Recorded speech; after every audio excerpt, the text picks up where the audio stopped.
Saudara sekalian, baru saja Presiden memimpin rapat internal kabinet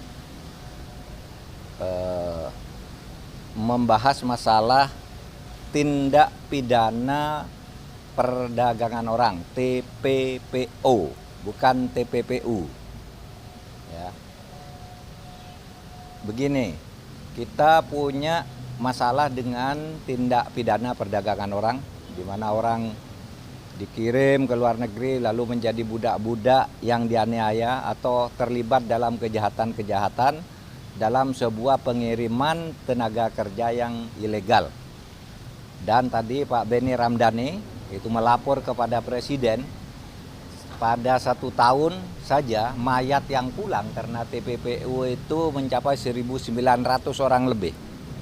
Khusus di NTT sampai dengan bulan Mei itu sejak Januari sampai Mei khusus di NTT saja sudah mencapai 55 orang mayat pulang karena perdagangan orang.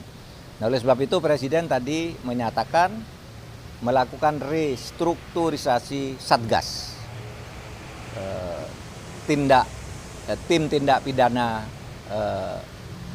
perdagangan orang, kemudian memerintahkan ada langkah-langkah cepat di dalam sebulan ini untuk menunjukkan kepada publik bahwa negara, kepolisian, negara, TNI, dan aparat-aparat pemerintah yang lain itu bertindak cepat dan hadir untuk ini. Saudara, saya kemarin memimpin sidang KTT ASEAN Pilar Polkam. Nah, di situ semua negara ASEAN meminta kepada kita, Indonesia, agar mengambil posisi kepemimpinan di dalam tindak pidana perdagangan orang ini, karena bagi mereka tindak perdagangan orang ini sudah begitu mengganggu kehidupan bernegara mereka, karena ini adalah kejahatan lintas negara dan sangat rapi kerjanya, sementara kita sendiri terkadang sudah mengetahui simpul-simpulnya tapi terhambat